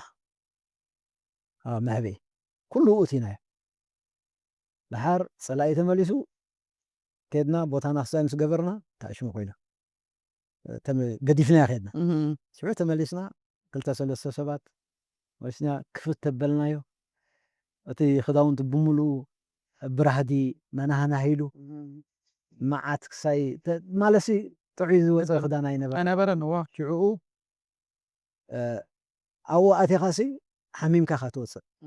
ምክንያቱ ናይ ገዛእ ርእሱ ሓደ ኬሚካል ፈጣሪ እንታይ ኣውፂናሉ ቸርኖቢል ቸርኖቢል ሕጂ ሽዑ ሊክ ገይሩ 84 ሊክ ገይሩ መዓታ እናዊፅዋ ነይሩ ንኤሮጳ ብዘይካ እዚአን እንታይ ክሓተካ ሕጂ ከም ዝበልናዮ ዓንተ ወይ ኣብዚአን ስርሒታት ተጠቂሰን ዘሎ ኣብ ኣካል ከድና ክንሪኦ እንዲና ክንዕልለሉ ኢና እቲ ቦታ ንምንታይ ካ ቀንዲ እዚአን ጥራሕ መፅሓፍካ ጠቂስካ ዘለካ ከምኡ እውን ብገምጋም ትብሎ ስኻ ብዘይካ እዚአን ካልኦት ስርሒታት ኣለዋ ድን ዝተሳተፍካየን ባዕልኻ ካብዚአን ወፃኢ ነበረን ባዕለይ ኣብ መፅናዕቲ እሶም ጉጅለይ ባዕለይ ሓበሬታ ንሜዳ ድሕሪ ምቕራብ ከምዚ ፅኒዕና ኣለና ከምዞም ፍፅም ኢና ከምዚ ቦታ ንብሎ ጎኦ ንብሉና ኣብኡ ባዕልና ኢና ወዲና ፀብፃብና ከዓ ነቕርብ ድሕሪ ዓወታት ማለት እዩ በዚ ካብተን 10 ፈንጂ ሳይ ዝገበርናየን ተን 8 ዕዉታት እየን ዘን ተጠቂሰን ዘለዋ እየን ተን 6 ማለት እዩ ናይ ፀረ ታንክን ፀረ ተሽከርካርን ማለት እዩ ክልተ ከዓ ናይ ቲኤን ተስራሓት ነይረናና ኣብ ክልተ ቦታ ለዚ ካብዘን 8 ፀረ ተሽከርከርቲ 2 ፈሽለን ማለት እዩ ኣይተዓወታን ተን 6 ግን ከምዛ ተዘርዚረን ዘለዋ እየን ከም 2 ናይ ቲኤን ተሓዊስካ 8 እዚአን ተን ፍሉጣት ቦታ ስርሒታት ሳይ ዝገበርናየን እየን ካብዚ ወፃኢ ኣነ ክሳተፎ ኢለ ዝሓስብ ተክልተ ዓመት ኮለል ዝበል ኩሉ 82 ክሳብ 84 ስርሒት ናይ ኮማንዶ ዝፍፀም ዘካየድክዎ ናይ 2 ዓመት መፅናዕቲ ንሱ መጽናዕታዊ መጽናዕቲ ንስርሒት ዳ እምበር ኣብቲ ስርሒት ኣይተሳተፉ ስለዚ እቲ ዝዓበየ ስርሒት ዝነበረ ኢልካ ሳይ ትገብሮ መጽናዕቲ ብምሉእ ነዚ ምዕራብ ዝምልከት ብመገዲ ሰሜን ማእከላይ ቤት ፅሕፈት ናይ ባዴ 6 ብመገዱ ተማኪሉ ዝሰራሕክዎ ክሳይ እሱ ሕጂ መጽናዕቲ እምበር ስርሒት ኣይኮነን ትፅቢተይ ግን ኣብቲ ስርሒት ክሳተፍ እዩ ነይሩ መሪሐ ከኣቱ የፅንዕ ስለ ዘለኹስ ነቲ ዘጥቃ ሓይሊ መሪሐ ከኣቱ ከምኡ ትፅቢት ነይሩና ኣይኮነን ምክንያቱ ዘይተፈልጠ ሓይሊ ናይ ኮማንዶ ብኩሉ ብስራት ኮይኑ ማለት እዩ ከመይ ተሰሚዑካ ከምዘይ ተሳተፋ ምስ ፈለጥካ ከመይ ተሰሚዑካ ሕጂ እኳ ብዝርዝር ገሊፀ ኣለኹ እታ መፅሓፍ ብቃል ምድጋሙ ናይ ፅላእን ሰዓት 4 ዕለት 21 ሊርሳ ኮይኑ ዕለት 22 ናይ ወርሒ ጉንበት 1984 ልምቲ ናይ ቡን ሴረሞኒ ነይራትና መዓልታዊ መስርዕ ቤት ፅሕፈት ብሙላእና እቶም ውፍያት ሕዋኣት ዝነበርና ምሳ መስርዕና ኣብ ነይራሃና ሓንቲ ንእሽተይ ህድሞ ኣብ ኣይና ሰዓት 4 ብመደብ ቡን ቁሎ ሕጂ ኮነ ኢሎም ወሊዕማ ቡን ሕክያ ሰዓት 4 ምስ ጀመረ ሰዓት 6 ድሕሪ 2 ሰዓት ይድውዳእ ሕጂ ድምፂ ሓፋሽ ዓረብ 5 ፈረቓን ይድፍኖ ነይሩ ዓረብ ቅድም ይድፍኑ ቋንቋ ዓረብ ድሓር 6 ክሳብ 6 ፈረቓን ከዓ ትግርኛ ሕጂ 5 ፈረቓን ምስ ኮነ ኩላህና ተኣኪብና ከለና እስኪ ብለና ወዲ ማንታይ ምክንያቱ ቁሩብ ሂንቲ ፀኒሕዎ ዓረብ ስለ ዝሰምዕ እዚ ኣምባሳደር መሐመድ ሰይድ ማንታይ ዓረብ ስለ ዝፈልጥ ንሕና እኳ ፅምፅምታ ሰሚዕዎ ፀኒሕዎ ኹን ግን ዜና ዓረብ ይኹን ትግርኛ ይኹን ኩሉ ግዜ ክትከፍት ስለ ዘለካ ሰሚዕኻ ከፊትዋ ናይ ኮማንዶ ክሳይ ንሕና ዘይሰምዑ እሱ ሰምዐ ድሓር ገሊፅልና ብድድ ኢለ ናብ ወልዳ ኣብ ጠሚተ ማለት እዩ ፊተይ እዩ ነይሩ ኢልና ከምዚኣ ገይሩ ኣላታ መስርዕ እውን ኣይትፈልጥን እያ ብዛዕባ ፅንዕ መንባረይ ገለመለ ስለዚ ዝኾነ ዝቕፅል ስራሓት እውን ክህሉ ስለ ዝኽእል ወይ እውን እቲ ዝተኻየደ መፅናዕቲ ንዓና ጥራይ ንዑን ጥራይ ስለ ዝምልከት ክኸውን ይኽእል ከም ኢሉ ምስገናሃኒ ሕጂ ሓሪቐ ምክንያቱ ትፅቢተይ ካልእ እዩ ነይሩ መሪሐ ዘጥቃዕ ሓይሊ ኣብኡ ክሳተፍ እዩ ነይሩ ሙሉእ ዋላ ሓንቲ ክሳይ ዘጠራጥር ኣይነበረን ግን ተኻይዱ ፈፂሙ ትንበል መሰለና ወሳይ ሕጂ መጋባይ ነይረ ሽዑ ኣጋጣሚ መጋባይ ነይረ ሕጂ መጋባይ ውዒሉ ብፆቱ ኣምሲሑ ኣድሪሩ ምስ ወድአ ነቲ ምፅባሕ መጋባይ ዝኸውን ማይ ፊስቶ መሊኡ ክገድፈሉ ኣለዎ ፊስቶ ስለዚ እታ ዘነበረትና ፊስቶ ክትመልእ ስለ ዘለዋ ክልተ ኣድጊ 4 ጀሪካን ብመሰላ ሳይ ዝኾነ ከምዚ ባላንስድ ዝኾነ ዝተወደነ ጀሪካን ክልተ እዚ ክልተ ቅድሚት ክልተ ኣብ ሓደ ኣድጊ ተሓደ ከዓ ኹም 8 ድረተይ ተሓንጊጠ ተሓጓስ ኣለኒ እናተሰራሰርኩ እናኸብኩዎም እየ ዝኽእሉ ናይ ፍርቂ ኪሎ ሜትር እዩ ዝኸውን እቲ ሩባ ካብቲ ቤት ገዛና እዚ ከይደ ክልተ ዕዱግ ባሻይ ገብረን መንግስቱን ዝበሃሉ ኣእዱግ ነይሮምና እዚ ባሻይ ገብረ ከዳዕ ካብ መስርዕ ሰሜን ዝኣተወ እዩ ኣብቲ መፅሓፍ ኣሎ ተቐምፂሉ እዩ መንግስቱ ከዓ ፀሊም ስለ ዝኾነ ተኣድገ ሕጂ ከምኡ ጌርና ኢና ንፅውዖም ነርና ክልቲኦም ሒዘ ከይደ 8 ጀሪካን ኣብ ክልቲኦም 4 ማለት እዩ ነዚአን ጉራሪባ ዝበሃል ሩባ ዓብ ሩባ እዩ ካብኡ ኢና ንወርድ ማይ ክቐድሕ ምስ ጀመርኩ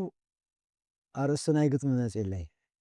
ኣስመራ ነጉዶ ክብል ኣለኒ እምበር ሕጂ ግጥሚ ከዓ ፈቲነ ይፈልጥን እየ ፈቲነ መቸም በርእሲ ኩሉ ግዜ በርእሲ እየ ዝጅምር ኣነ ምስ ፀሓፉ ይኮንኩን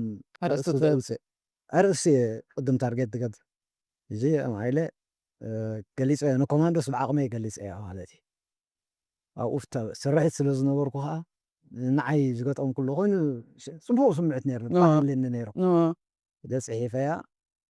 ኣፍሮ ሪእዋ ምሳና ስለ ዝነበረዎ ብመገዲ ኦፐሬተር ገይሮም ልኢኸማ ሳሕል ድምፂ ሓፋሽ ኣስመሮም ኣንቢብዋ ኣብ ሰሙና እዚኣ ኣብ ክልተ ሰሙን ናይ ትስርሒት ተነቢባ ኣብ ፍጻሜታት ወፅያ ገንዛ ዝረኣኸያ እዛ መፅሓፍ ኣለዎ ሳገርያ ሕጂ ገጣማይ ከም ዝፍትን እውን ነፍሰይ ፈሊጠ ማለት እዩ ስለዚ ናይ ግጥሚ ኩነታት ከምዚ እቲ ሓጓሰይ ሲ ድሓር ገሊፀ እምበር ሽዑ መጀመርያ ትስርሒት ናይ ግጥም እሱ እንዳተፀበኻስ ተፈፂሙ ክበሃለካ እውን ከቢድ እዩ ኣብ ብድሆታት ዶ ክንብሎ ብድሆ እውን ክንብሎ ንኽእል ኢና ግን ኢንጀነራል ኦቨርኦል እቲ መፅሓፍ ክትፅሕፎ ከለኻ ጃመይ ክትፅሓፍ ከለኻ ደርሳ ከለኻ ሜይቢ ንብሕጂ ዝመፁ ኣብ ከማኻ ተጋርቲ ታሪኮም ክዝንትው ድዩ ወይ መንእሰያት ናይ ኣቦታቶም ናይ ኣዴታቶም ክዝንትው ዝኽእሉ እንታይ ኣለካ ምኽሪ ሕጂ ብናይ ፈለማይ ተመክሮይ መፅሓፍ ስለዝኾነ ኩሉ ነገር ሓድሽ እዩ ተፃሒፉ ዝምረቕ መፅሓፍቲ ገዚአ ኣንብቤ ከመይ ሓሊፎሞ ኣብ ዕዳጋ ሪኦም ጠጠው ኢሉ ነዊሕ ዓመታት ክገብር ኣብ ቤተሪና ናይ ቤተ መፅሓፍቲ ነቲ ክሳይና የንፀባርቆ ነቲ ናይ ድኹም ናይ ምንባብ ባህልና ማለት ደረጃ ሕብረተሰብ እንተላይ መንእሰያት ብቐንዱ ሕጂ እንታይ ኮን ከመይ ገብርዎ ኾኑ መርኣይ ዲ ተሪፉ ዝኸውን እዚ ዋላ ከም ዕዳ ተሰኪሞም እዮም ዘለዉ እቶም ደረሲ ገለ እብል እየ ምስ ኣተኽዋ ግን ርአያ ኣፀገም ምክንያቱ መፅሓፍ ልክዕ መፅሓፍ ክፅሕፍ ከለኻ ህንፃ ገዛ ትሃንፅ ከም ዘለኻ ህንፃ ሰሪትካ ክሳብ መዕረቢኡ ላዕሊ ልዳት በፂሕኻ መኽደን ዚንጎ ከዲንካ ክሳብ ተነኮ ትገብር ቀሊል እዩ ብግዜ ዋላ ብቁጠባ ቀሊል እዩ ካብኡ ንኔው ኣብ ውዱእ ገዛ ንምግባሩ ዘሎ ቴፊኒሽን ትበሃል ኣብኡ እዩ ክብደቱ ኣይ ኩሉ ዝተረፈ ካብ ተነኮ ስሚንቶ ጀሚርካ ዛፋረ ዝበሃል ቀዳማይ ኣሎ ናይ ተነኮ ግሮሶ ዝበሃል ኣሎ ካልኣይ ደረጃ ፊኖ ከዓ ዝበሃል ኣሎ መልመፂ ማለት እዩ ብሕሪኡ መቕባእ ሕብሪ ኣሎ መስኮት ማዕፆ ቤትሮ ዘድልዮ ንኽእል ቤትሮ ክትገብር ኩሉ እዚኢታት ክትገብር ቦሎፎን ማርሽ እዚ ማተኔላ ኣብኡ ዘሎ ክብደትን ግዜ ዝበልዕን እሱ እዩ ብኸምኡ ጥራይ ገልፃ መፅሓፍ ምፅሓፍ ማለት ስለዚ ከቢድ እዩ ክፅሕፎ ኣብ ኣጀንዳ 2013 ካብ ዝጅምር ዋላ ሓንቲ ኣይተፈለጠንን ሸዋ እናኣረምኩ ሓንቲ ምዕራፍ ዝፅሕፍ እርም ብኮሬክተር እናዓረኹ ናይ ኢድ ስለ ዝኾነ ከይደ ኣብኡ ኣይተፈለጠንን ድሕሪኡ ኣብ ኮምፒተር ምስ ሰገረ ካብ ኣጀንዳ ናብ ኮምፒተር ምስ ተፃሓፈ ዝመፅእ ሓሳባት ዝእረም ዝውሰኽ ዝተረስዐ ገለመለ ከምኡ ኣብ ኮምፒተር እናዓረኹ ቀዳማይ ድራፍት 2015 ወዲአ እያ 2015 ካልኣይ ድራፍት ሳልሳይ ድራፍት ገለመለ እናተፃፈፈ ኣብ 19 ውዱእ ድራፍት ንሓደ ሃያሲ ኤዲት ክገብረለይ ሂበያ 2 ዓመት ሒዝዋ ድሕሪኡ ፍቓድ ክሓትት ከዓ ኣብ 21 ምስ ኣተወት ኣብ ዝምልከቶ ፍቓድ ተሓትት ከዓ ኡ ከዓ ምስ ግዜ ናይ ስራሕ ምስ ክብደት ናይ ስራሕ ናይቲ ዝምልከቶ 4 ዓመት ወሲዳ ሕጂ እዚ 6 ዓመት ኣብ ኢድ ሰብ 4 ዓመት ኣብ ኢደይ እቲ ቀዳማይ 4 ዓመት ምስ ወደአት 6 ዓመት ኣብ ኢድ ሰብ ዝባኸነ ግዜ ማለት እዩ ድሓር እቲ ዳሕራይ ዝሓተትክዎ ፍቓድ ንሱ እወታዊ መልሲ ምስተዋህበኒ ኣብ ሌይኣውት ኣትያ ቅርፂ ናይ መፅሓፍ ክትሕዝ ምስ ቤት ማሕተም ምስ ናይ ሚኒስትሪ ዜና ገለመለ ኩሉ ኣመሰለ ዝኸበደ ሕጂ ብዚ ይመፅእ ቅድም ፋይናንሻል ገንዘብ ካበይ ኣምፂእኻ ትሓትሞ ገንዘብ ከይሓዝካ ምሕታማይ ትሓስብ ንምያይ ትሓስብ ገለ ይትሓስብ ግን ደቀይ ድሓንቀስ ኢልካ ሸጥካ ትመልሶ ነለቃሓካ ኢና ኢሎምኒ መሕተሚ እሶም እዮም ሸፊኖሞ ኣነ ከዓ መልሰሎም ግዴታ ኣለኒ መፅሓፍ ሸይጠ ኩሉ ተሳሊጡ ከምዚ ዝረኣኸዮ تي ممرقتها مصحف أزيو معروق نيرو خطي زيتي وصاي وكلهم أوز تساتفوا عدنا يخبرون زمسو أزيد مسقنهم فيدباك شعو تراي أسران كلتا مسجن تلفون تدوي للنت نصبحيتو مالتي تمر 11 ورا 4 أسئلة 10 خلطة ورا 4 أسران كلتا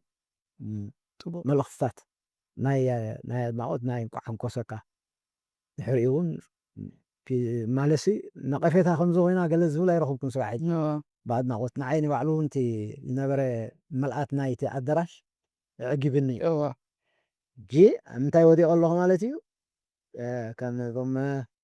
ما سيكا فول دشطو قوم مصحف صودنا الكازرات تزخبده ناي مصحف بدوزيو طبعا لازم دخا خفيلكا زترفكا ان من نورز ودلك ختمل جينا بحجي زخيدي مزغلو ግን ከምዚ ፀገም ኣለዎ ኢልካ መደባትካ ምግዳፍ ሕማቕ እያ ንድሕሪት ምምላስ እያ ለዛ ኣነ ሕጂ እንታይ ዝገብር ዘለኹ ካልኣይቲ መፅሓፍ መፅናዕታዊ ፅሑፍ ወዲየ ኣብ ሌኣውት ኣትያ ኣላ ኣብ መምያ ክትኣትያ ምስ ተፈቕደት ኣብቲ ወሲንዮ ዘለኹ መዓልቲ ክበፅሓለይ ተስፋ ገብር ክንድየ ዝኸይድ ዘለኹ ስለዚ ክብደት ናይ መፅሓፍ ኣብ ዕዳጋ እያ ኣብ ምሻጥ እያ ካልኣይ ነምር ስለዚ ዕዳኻ ክትከፍል ምሕር ኮንካ ክሽየጠልካ ክኽእል ኣለዎ ነዚ ዝቕፅል መደባትካ ከዓ ከምኡ ሞራል ዝኾነካ ሞራል ኣለካ ማለት እዩ ኣብዚ ትብድሆ ናይ መፅሓፍ ክልተ ናይ መወዳእታ ሕቶ ኣለዋ ንባባ ዳንኤል ሓንቲ ብዛዕባ እዚኣ ካቨር ናይዚኣ መፅሓፍ ብኸመይ ኣመፅያ እቲ ኢንፑት ናታ እቲ ፊድባክ ናታ ስእሊ ጥራሕ ንበዓሉ በርካ ከምዚ እንታይ እዩ ዓይኒ እንታይ ድራራ እንድዩ ካቨር ሪኢኻ ትገርፎ መፅሓፍ ኣሎ ካቨር ሪኢኻ ትገዝኦ ከዓ ኣሎ ሓደ እሱ ካልኣይ ከዓ ኣብ ደገ ትሽየጥ ኣላድያ መፅሓፍ ወይ ብሕጂ ክትሰድዋ መደባት እንታይ ኣለኩም ወይ ብመን ኮንታክት ክግበር ዝኽእል እውን ሓበሬታ ክነውፅኦ ምደለኹ ነይረ ሕጂ ኣብቲ ካቨር እንድሕር መፂኺ እቲ ቀዳማ መወዳእታ ድራፍት ናብ መምያ ዝኣተወ ንዕኡ ከዳሉ ከለኹ እንታይ ገይረየ ነይረ ቅድም ዝመፀለይ ሓሳብ ናይ ክሳይ ማለት ናይ ካቨር ናይ ገበር ቀዳማይ ገፅ እቲ ንሰርሖ ዝነበርና ፀሚቆ ንምባል እዩ ታንክ ወታደራት ዝመልኦት ወታደራዊ መኪና ናይ ቴሌኮሙኒኬሽን ቦክስ ናይ ኤሌክትሪክ ትራንስፎርመር ኩሉ ክልሳይ ጌርካ ንዑ መሳርሒታት ንዑ ንምዕናው ዝግበር መሳርሒታት ከዓ ፈንጂ ቲኤንቲ ሽጉጥ ቦምባ ቻይና ገለገለ እዚ ኩሉ ክሳይ ገይረ ኣኪበ ንሓደ ኸኢላ እዚ ፅሙቆ ከመይ ጌርካ ካብ ኮምፒተር ኣምፂኻ እንታይ ካብ ገለ ግበሮ ኢለዮ ቅኒ ኢሉ ክራውድድ ኮይኑ ኩሉ ክሰፍር ኣይክእልን እዩ ስለዚ ክንመርፅ ኣለና ኢሉ ድሓን ካብኡ ተፈላለየ ድሓር ሓሳባት እናተባህለለ እናመፀ ምስ ከደ ኣብ ኣርባዕተ ከፊለ እያ ኣክንዲ ብታንክን ብገለን ሳይ ትገልፆ እቲ ቀዳማይ እንታይ ወሲደ ሓፋሽ ይንቃሕ ይወደብ ይተዓጠቕ ዝብል ጭርሖ ወሲደ ሓፋሽ ኢለ ይንቃሕ ቅድና ትመፅእ ሓፈሻዊ ፖለቲካዊ ትምህርቲ ተጋደልቲ ትብል ቀያሕ መፅሓፍ ኣብ ሜዳ ንመሃራ ነበርና ንዓ ብስእሊ ምፅአ እያ እዚ ክነቃሕ ተጋዳላይ እዛ መፅሓፍ እዚኣ ይኹን ዘሎ እያ ተርኢ ነቲ መስርሕ ናይ እቲ ጭርሖ ማለት እዩ ይውደብ ከዓ ርክባት ካብ ናብ ብጅላ 587 ስለ ዝነበረ ኮድና እሳ ዝፀሓፈቶ ፀብፃብ ናብ ሜዳ ኸይድ ካብ ሜዳ ከዓ ናብ 587 ኢሉካ ማለት ሕጂ ካብ ናብ ኢልካ እቲ ምልውዋጥ ናይ ደብዳቤ እንታይ ማለት እዩ ርክብ እዩ ማለት እዩ ርክብ ኮሚኒኬሽን ማለት እዩ ኣፍታ ይወደብ ትብል ከዓ ንውደባ ንኮሚኒኬሽን ንርክባት ክፍሊ ርክብ ዝበሃል ዛስዋይ ከምኡ ዝበሃል ክፍሊ ርክብ ባደ 6 እዚ ነዚኣ ብኸማይ ገልፃ ፈቲነ ብደብዳቤ ማለት እዩ ብውስጣ ታሰልሰይቲ ተዓጠቕካ ፈንጂ ቡልጋርያ ቲኤንቲ ተኣምራታዊት ፈንጂ ስእልናታ ቲኤንቲ ዝተጠምረ ሳሙናን ሽምዓን ንብሎ ነይሩ እንታይ شمعة قطينا ويلك أنا هي شمعة قرصي له نوح سامنا نولخا لك قطنا يطلعنا بالله خلط عينة TNT نير معه نس جمادات خا نتنا TNT فنجن TNT سلزلة سلزلة برس تعرف نزخهم فيسم كتاين حزنيرنا شقط ومباشينا كلاشين يجي نزي بزي بشقط بكلاشين بشقط بباشينا تشاينا فجي بلغاريا بخصاي زين كا أتي أتقبل بحال مالتي لازم تا حفاشين كحي ودك تعطى كم عينة سلسلة بيرنا أدالينا مودا هاجي نابرانا نتايو خسرها خلنا أفتحت الصلاة مهر وديكا مستيركا أكيدكا هتكيد شقوط تزيبلكا تتعيسكا ساينايد باليرنا مودا تامرج أنا سمسواتي قلت خنينا سنكا مودا تامرج أنا كم زجير حجي أداليا أحد سرح اللي أبزي دا ستيشنري يجي خما عقرة أقريبا مودعتها نممياز قروت الساعة قبر حر صالح أبو عمر أبرا محور من الساعة تروح صالح أحمد رأي اللي يمو قال أبناء أتكا ويتمسط أخا قلص اللي هي بيو عم بيبو بزي كاتبي بدهري قال بدهري قبر تتغيش ذلو ناتو إكسبريشن أبريتو انتايلني يا مصحف انت ايش مخوينا بقبرها خطري خل خاسي انت ايش مخوينا توش تاخذ دلون تقبرانسي ببينو خوينو دي انت هي لك قاليني جتايلني تجاور ما قدي مصحف بقبرو اي تفردو إيلني حاصر ولا تزي تقاسكم إيلن قبر ريخا بصح يسحبك وش تاغن كالو خوين ساني عندي لنا انا هاي ليو ممهر مصحف مسيله حقها أنا مصفوفت لأن تبعها هايلا حر لحد ناي 3D كيلا لنا أفسقور بيتنا ودعركنا سويجي بينام تخلص يعني دبال من أسيو زانتا ريء خاسي قبر الله نزين أنتوا طبو صريح دحري دلان زاوزني دلان سالسي نقا أفكات هدرال تسقع شقوط عتقي دهفف نهفف انتاي مالتي مسواتي أبا وش تسمرا مسوات النافصمه سرح دفصم قليدو ساقروا صحجي أبا بوستر يوز ايا دلوهم زين قم كل سدرائن اتي كصدق كله صبو ساقروا نعيون سيبناني بطعمي دقيقة قلتيهم أبراهام نصارون نو زي قدن قلصكو حفاشو انكحي ودفت عطا زي تريفيو زماننا ونتاهير اني قال لهم معات موقيتهم لحاري من بينام ما بتعمل تبو بينام نزل سريحو بالحنت زقعف كساي ترخبون بالحنتي قال الجا ادنا قوتا تريفا بطعمي قلنا علنا يلنا نبينام ناي دقة ناي مشات وي ኣብ ደገ ተዘርጊሓ ኣላ ድያ መፅሓፍ ካብዚ ዝሓለፈ ናይ መፅሓፍ ዝገበር ናይ ዕላላት ዲያስፖራ ዘሎ ብሕልፊ ይሓተካ እዩ ኣበይ ሽየጥ ኣበይ ርከብ እሞ እንታይ ኣለዉ ብሕጂ ወይ ተገይሩ ተኮይኑ ፅቡቅ ተዘኮይኑ ካ ብሕጂ እንታይ ሓሲብኩም ኣለኹም ሕጂ እቲ ፅቡቅ ነገራና እዛ መፅሓፍ ናይ ጉጅለ መፅሓፍ ስለ ዝኾነ ካብቶም ኣብ ጉጅለ 587 ኣብ ስርሒታት ዝነበሩ ጆርጅ ናማርያም ትብል እቲ ሕብራዊ ለፍታ ስእሊ ንሱ ዳላስ ቴክሳስ እዩ ዝቕመጥ ምስ ውዳሰ ተሃዲኖም ክልቲኦም በብክሳዮም ማእከለ እሱ መሓሪ ተታሒዙ እንድዩ መሓር ዘርአት ስንኩል እሱ ፀላይ ይርኪብዎ እዩ ስለዚ ውዳሴ ጆርጆ ማእከለ እውን ተታሒዝዎ ስለዚ ጆርጆ ቀጥታ ንሱዳን ሰጊሩ ሱዛን ገይሩ ኣሜሪካ ምስ ከደ ኣብታ ቤት ፅሕፈት ዝባቡ እምበር ከምዚኣ ኮይነ መፅእ ኣለኹ ቅፅል እያ ቃልሰይሉ ቀፂሉ ሕጂ ቆንስል ዳላስ ቴክሳስ ቆንስል ህዝባዊ ናይ መንግስቲ ኤርትራ ፅቡቅ ይኸይዱ ንፍዑ ሰሚናር ካይድ ሰባት መርሕ በለመለ ኩሉ ፅቡቅ ክሳያት ኣለዎ ሕጂ ኣካል ናይ ዛዛ ታሪክ ስለ ዝኾነ ሓንቲ ሳይኒ ሶፍት ኮፒ ንዛ ሓንቲ መፅሓፍ ምስ ሰዲደሉ በፅሒዎ ኣብ ውሕቲ መዋዝዩ ክዝርጋሕ ኦኬ ካብዚ ዝተሓት መዲና ክንሰደሉ ንዑ መደብ ተዋሂቡ ተታሒዙሎ ኦኬ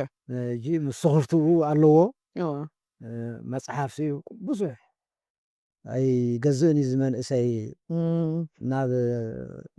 ናብዚ ኣይቲ እዚ ኦዲዮ ቡክስ ገለ ይመር ዘሎ ቀንዲ ወይ ኣብ ኪንደል ኣብ ሞባይላት ኢና ንንብብ መስለኒ መብዛሕትእና ናይዚ ናይ ሕጂ መንእሰይ ዘሎ ሕጂ ከምኡ ኮይኑ ሲ ሃርድ ኮፒ ሲ ብዙሕ ግን ክንፍትን ኢና ኢሉ ተበጊሱ ኣሎ ፅቡቅ ንሓን ኣብ ኤውሮጳ ከዓ ከምኡ ኦኬ ደቅና ልኢኽናሎም ኣለና ተመሳሳሊ እዋ ኣብ ኤውሮጳ ኣብ ሆላንድ ኣለዉ ደቅና እዋ ተመሳሳሊ ሰዲድናሎም ኣለና ሶፍት ኮፒን ሃርድ ኮፒን ከመይ ዝዝርግሕዋ ከዓ እሶም ከዓ ናቶም መደብ ሒዞም ኣለዉ ሕጂ ብከምዚ መሳይ ኣለና ፅቡቅ ካብዚ ዚና ክንሰድሎም ኣብ ውሕቲ መምደብ ክሸጥዋ ክንሪኢና መደብ ኣይተወደአና ኣሎ ሕጂ እውን እኳ ብኣና ወገን ሕቶ ተመፂሲ ናብ መን ኣልሜኖ ትውከስ ካብ ናባኹም እውን ዳይረክትሊ ብኤውሮጳ ከምዚ ሰብ ኣሎ ኣብ ኣሜሪካ ከምዘለኩም ምባል እውን ክቐለልና ኢለን ዴ ንዓና ኣለኹ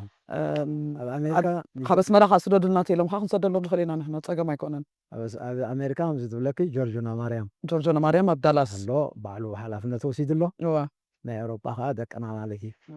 ኣብ ኣስመራ በቤት ሸየጥ ኣላ ምናልባሽ መፂኦም ኣብ ክረምቲ ተረኪቦምና እውን ክገዝኡ ዝደልዩ ኮይኖም ኣብ ኣውገት ኣላ ፍሉጥ ኣውገት ኣሎ እዋ ኣብ ፊት ንያላ ዘሎ ኣርት ጋለሪ እዋ ኣሎ እዋ ኣብ ስቴሽነሪ ፋውን ኣብዚ ኤርትራ ስቴሽነሪ ኣብ ባርበረኸት ዘላ ቀይሮም ኣለዎ እምበር ኣብኡ እዮም ነይሮም ኦኬ ኦኬ ንሓን ቀንዲ መብዛሕትኡ ኣውገት ብውልቂ ግን እዋ ብዙሕ ሰብ ኣምፃልና ዝብለና